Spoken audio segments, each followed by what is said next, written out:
Selamat pagi Bapak Ibu yang terkasih. Selamat tahun baru, kita memasuki tahun 2021. Tidak terasa, tahun 2020 sudah kita lalui. Begitu banyak karunia yang Tuhan berikan bagi kita. Kita awali ibadah kita pagi ini dalam pujian KJ 337. Betapa kita tidak bersyukur.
Sebelum kita mendengarkan firman Tuhan yang nanti akan disampaikan oleh Penatua Christian Albert Budiman dengan tema spiritual keseharian yang akan menguatkan kita hari lepas hari, kita akan menyanyikan satu buah lagu lagi. Kita mau memuji Tuhan Allah yang begitu besar dari KJ 64.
Shalom, Opa Oma yang terkasih dalam Tuhan Yesus. Kita bersyukur karena kita boleh merayakan tahun yang baru, tahun 2021.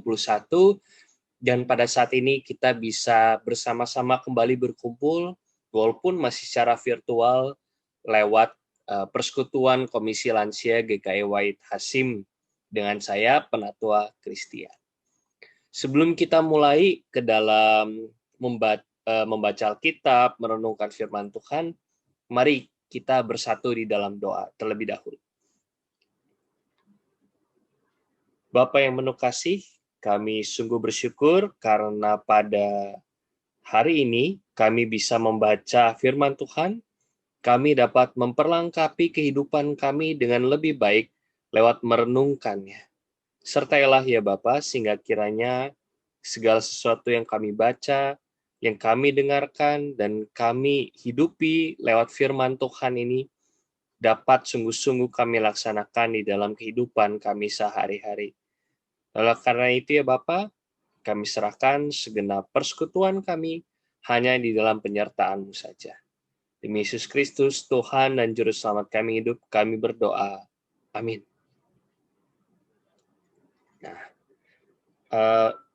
Opa Oma, bacaan kita pada hari ini diambil dari 1 Raja-Raja 19 ayat 9 hingga yang ke-13. 1 Raja-Raja 19 ayat 9 hingga 13. Saya akan bacakan untuk kita semua. Di sana masuklah ia ke dalam sebuah gua dan bermalam di situ. Maka firman Tuhan datang kepadanya demikian. Apakah kerjamu di sini, hai Elia? Jawabnya, aku bekerja segiat-giatnya bagi Tuhan, Allah semesta alam, karena orang Israel meninggalkan perjanjian-Mu, meruntuhkan mesbah-mesbah-Mu dan membunuh nabi-nabi-Mu dengan pedang. Hanya aku seorang dirilah yang masih hidup, dan mereka ingin mencabut nyawaku. Lalu firman-Nya, keluarlah dan berdiri di atas gunung itu di hadapan Tuhan. Maka Tuhan lalu, angin besar dan kuat yang membelah gunung-gunung dan memecahkan bukit-bukit batu mendahului Tuhan. Tetapi tidak ada Tuhan dalam angin itu. Dan sesudah angin itu datanglah gempa. Tetapi tidak ada Tuhan dalam gempa itu. Dan sesudah gempa itu datanglah api. Tetapi tidak ada Tuhan dalam api itu. Dan sesudah api itu datanglah bunyi angin sepoi-sepoi basah. Segera sesudah Elia mendengarnya, ia menyelubungi mukanya dengan jubahnya, lalu pergi keluar dan berdiri di pintu gua itu. Maka datanglah suara kepadanya yang berbunyi, apakah kerjamu di sini, hai Elia? Demikian pembacaan kita pada hari ini. Berbahagialah bagi setiap orang yang membaca, merenungkan, dan hidup seturut firman Tuhan hari lepas hari. Nah, Oma, yang kita baca pada saat ini dari 1 Raja-Raja pasal 19 ayat 9 hingga 13 itu sebenarnya satu bagian dari 3 tahap perjalanan Elia yang sangat menarik.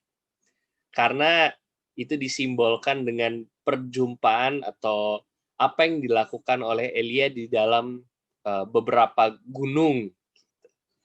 Nah, kalau kita tentu mau baca lebih dari awal lagi, kita bisa mulai dari 1 Raja-Raja pasal 18, yaitu kisah Elia di Gunung Karmel, yaitu perjalanan tahap pertama dari 3 tahap perjalanan Elia ini. Sesuatu yang saya sebut dengan tahap kehebatan. Kenapa saya sebut dengan tahap kehebatan Elia pada saat ini? Jadi, Opa Oma pada kisah 1 Raja-Raja 18 ayat 20 hingga 46, Elia di Gunung Karmel ini dikisahkan Elia berperang melawan 450 nabi-nabi Baal. Bayangkan, satu orang melawan 450 orang. Ini jumlah yang banyak sekali. Dan Elia hanya seorang diri. Dan peperangan Elia itu tidak hanya apa ya, tidak dilakukan dengan peperangan, tetapi Elia berenang dengan sangat mengagumkan. Jadi pada waktu itu Elia dan nabi-nabi Baal ditantang untuk membuktikan Allah siapa yang paling hebat.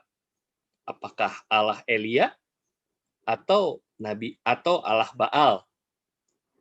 Jadi mereka berkompetisi. Mereka baik nabi-nabi Baal maupun Elia membangun mesbah untuk korban bakaran, tetapi tidak disediakan api.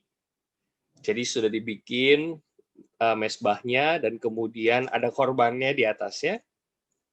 Terus kemudian masing-masing berdoa minta agar Allahnya atau untuk Elia Allah, untuk para nabi-nabi Baal itu minta kepada Baal agar disediakan api. Apa yang terjadi?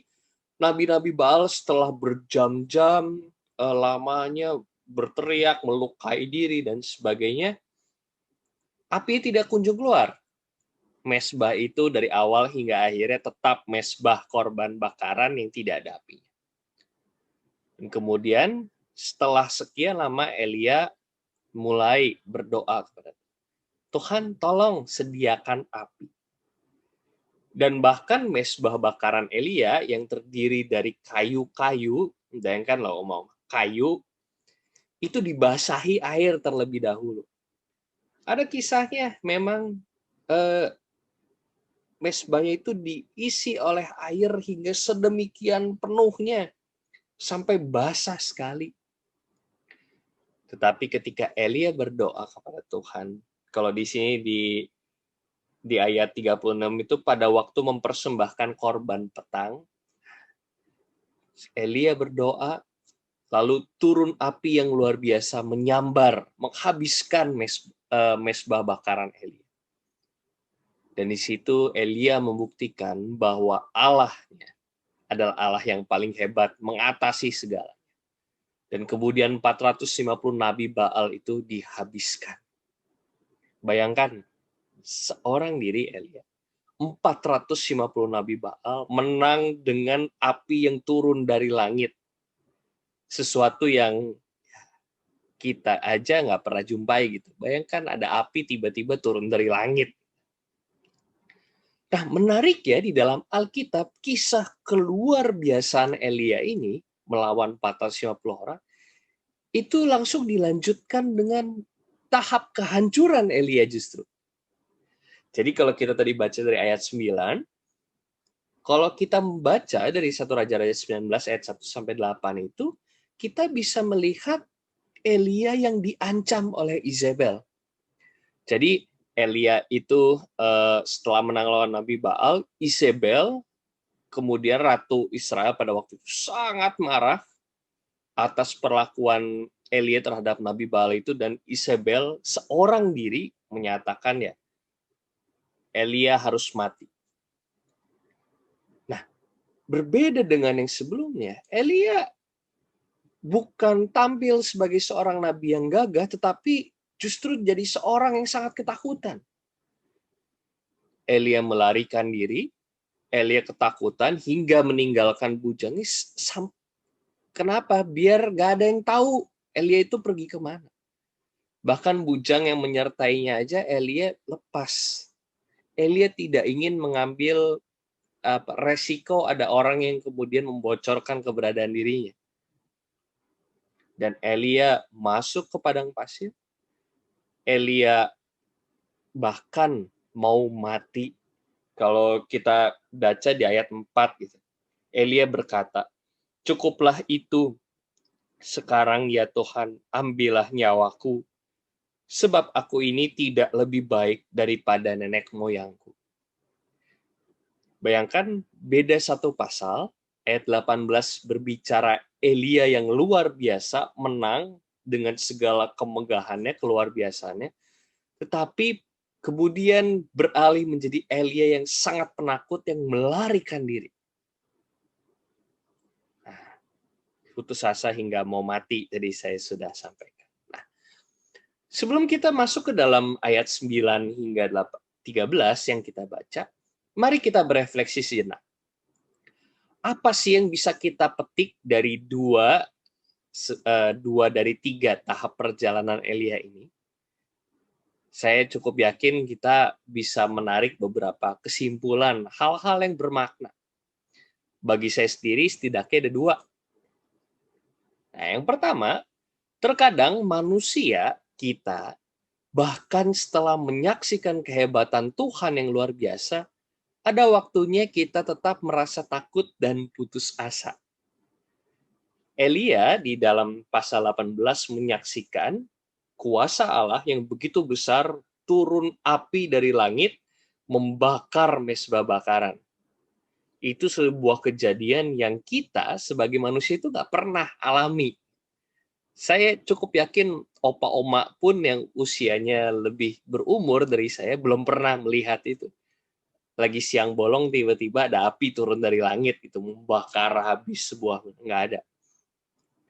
Tapi Elia setelah menyaksikan kebesaran Allah yang luar biasa besar itu aja bisa merasakan takut dan putus asa. Tetapi betapapun hancurnya kita, dari Elia pasal 19, kita bisa melihat Tuhan itu tetap menyertai kita. Kalau kita pikirkan apakah Tuhan waktu itu kecewa terhadap Elia, bisa jadi.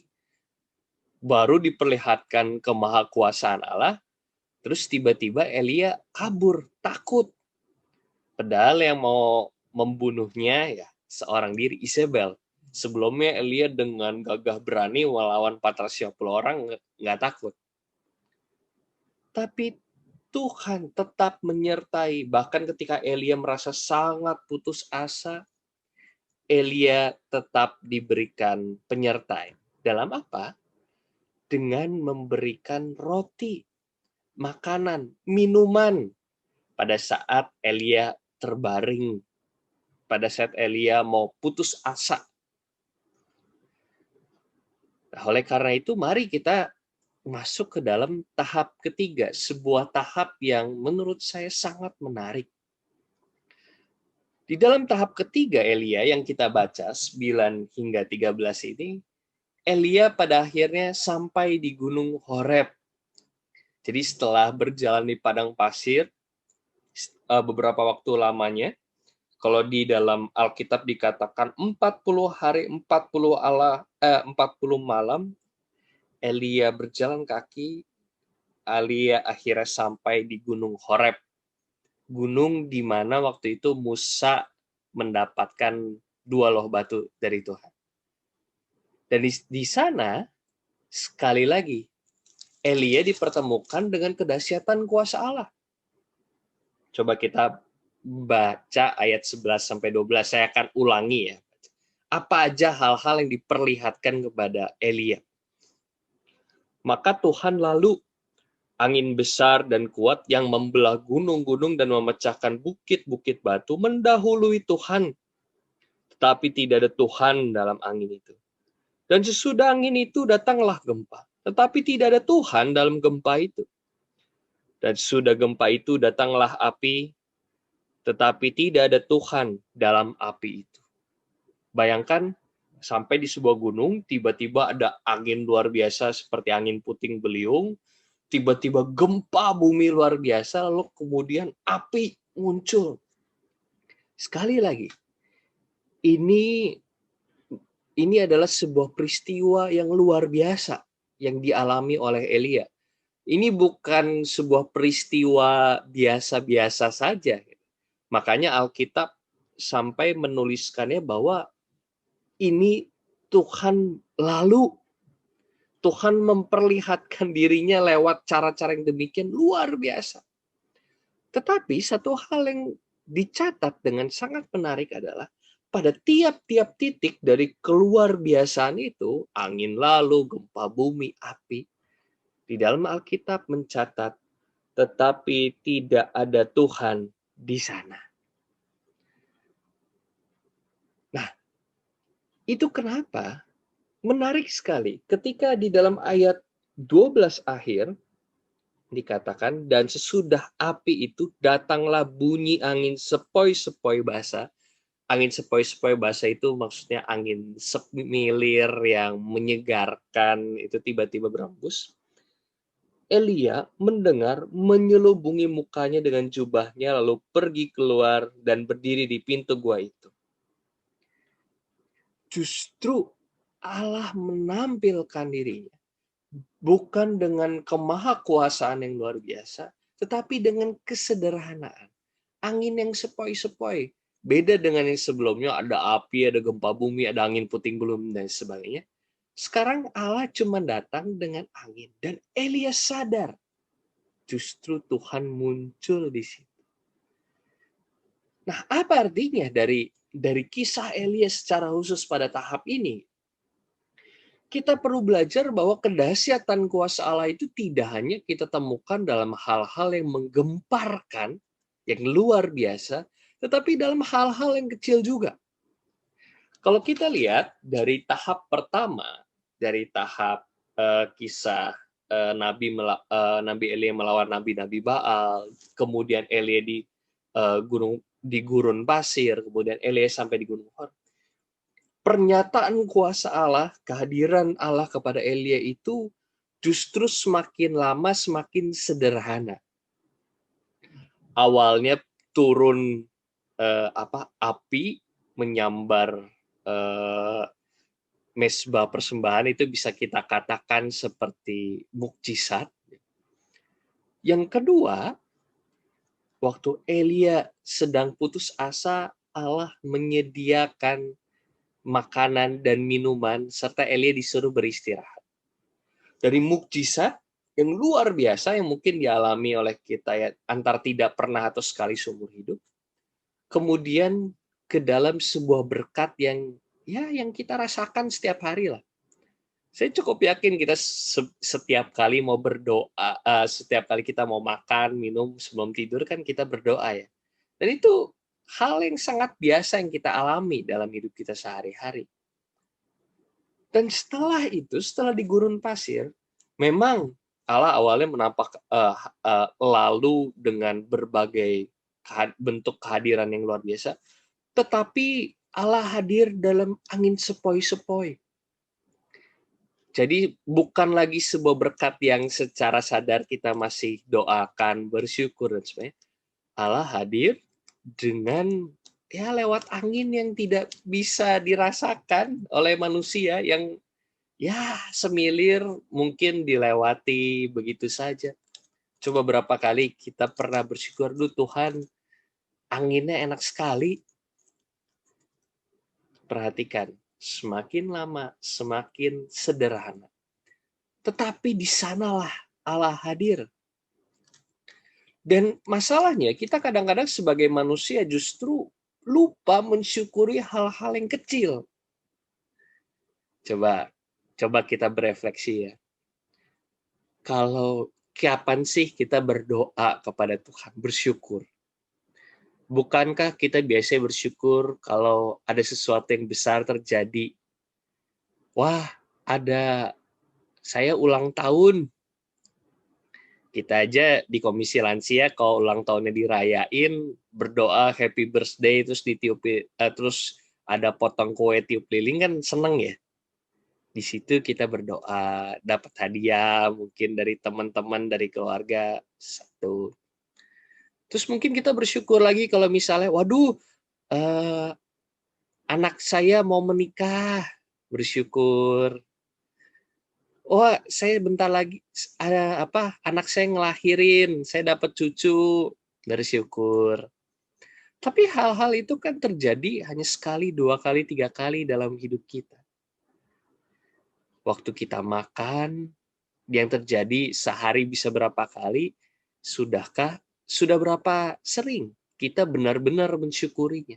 Atau jangan-jangan kita karena sudah terlalu biasa, doa makan pun akhirnya cuma jadi ritus ya. Doa, Tuhan terima kasih atas makanannya, amin. Kebiasaan tapi tidak dihayati. Apalagi kalau berbicara soal hal-hal yang sederhana. Coba opa oma berapa kali pernah bersyukur, aduh saya bersyukur masih bisa berdoa loh ya. Karena bisa berdoa pun menurut saya itu sebuah anugerah. Ada orang-orang yang karena keterbatasan fisik dan sebagainya mau berdoa pun susah. Berapa kali kita bersyukur karena kita masih bisa bernafas dengan lega. Karena ada orang-orang yang mau bernafas pun sangat sulit. Berapa kali seumur hidup kita sudah berdoa bersyukur, kita saat ini masih bisa menggerakkan tangan, kaki kita dengan nyaman.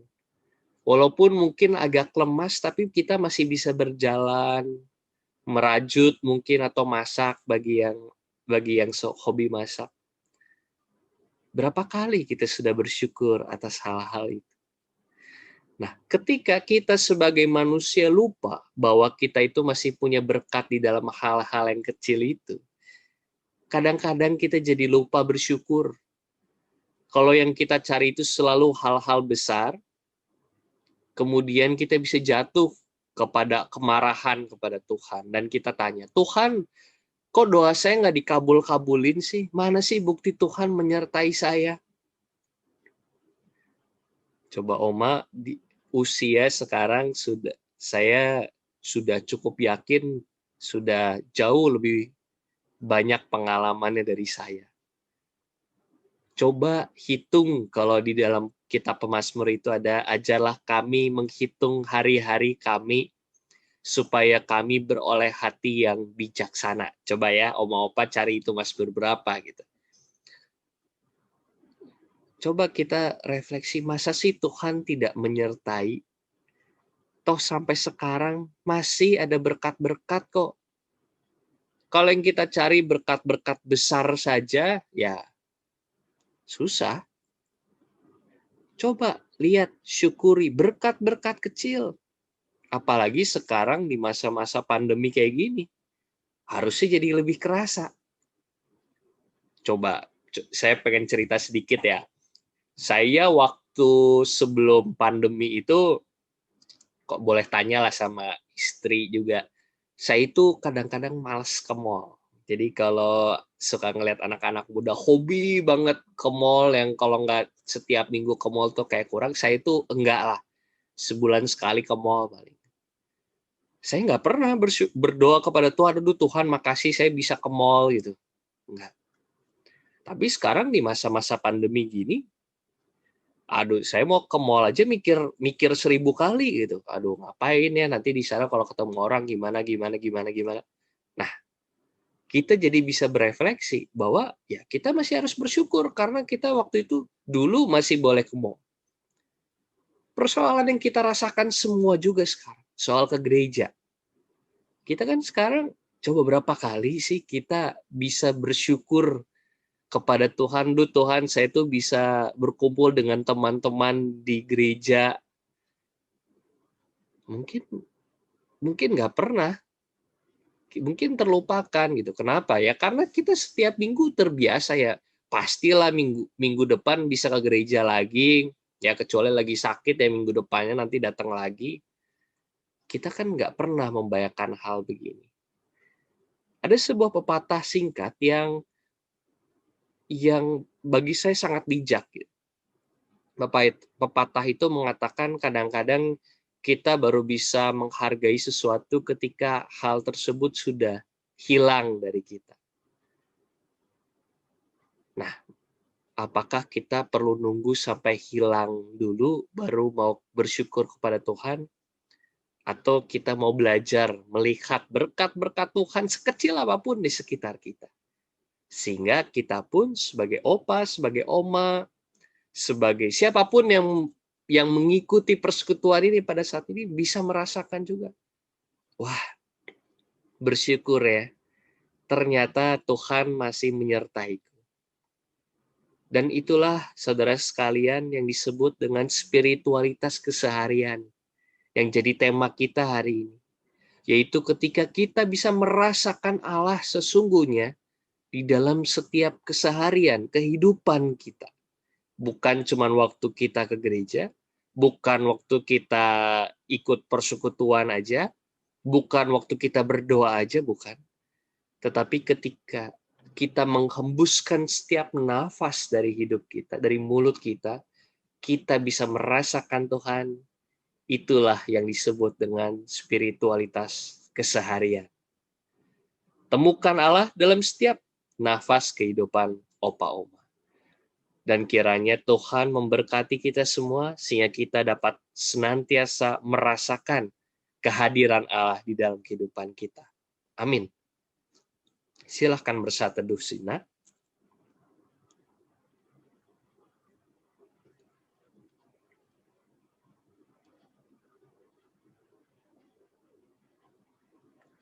Saya akan tutup di dalam doa.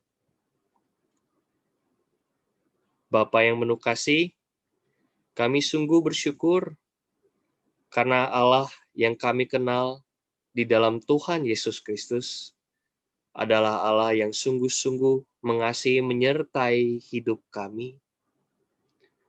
Ya Bapa, ajarlah kami menghitung hari-hari kami sehingga kami beroleh hati yang bijaksana, hati yang senantiasa dapat bersyukur kepada Tuhan. Karena dengan demikianlah kami dapat merasakan bahwa kami tidaklah seorang diri. Kami tidak pernah hidup sendirian, karena Engkau selalu beserta dengan kami. Engkau menemani kami di dalam masa-masa kesepian kami. Engkau menemani kami ketika kami merasa sakit, merasa lelah, merasa lemas. Karena Engkau adalah Allah yang mengasihi umat-Nya. Dan oleh karena itu, ya Allah, kami ingin menyerahkan seluruh hidup kami. Bantulah kami, ya Pak, untuk semakin merasakan menghayati setiap anugerah yang Tuhan telah berikan kepada kami. Lewat kehadiran keluarga yang masih ada mengasihi kami, lewat kehadiran teman-teman kami, lewat kesehatan kami, lewat nafas kehidupan yang masih Engkau anugerahkan, lewat diri kami yang masih bisa beraktivitas. Ya Bapa, pada saat ini kami ingin mensyukurinya. Oleh karena itu, kami serahkan seluruh diri kami dengan setiap kelemahan diri, dengan setiap sukacita dan pengharapan yang kami miliki, hanya ke dalam penyertaan-Mu saja, karena kami yakin dan percaya di dalam kuasa kasih-Mu, maka segala sesuatunya akan menjadi baik pada waktunya. Demi Yesus Kristus, Tuhan dan Juru Selamat kami hidup, kami berdoa. Amin.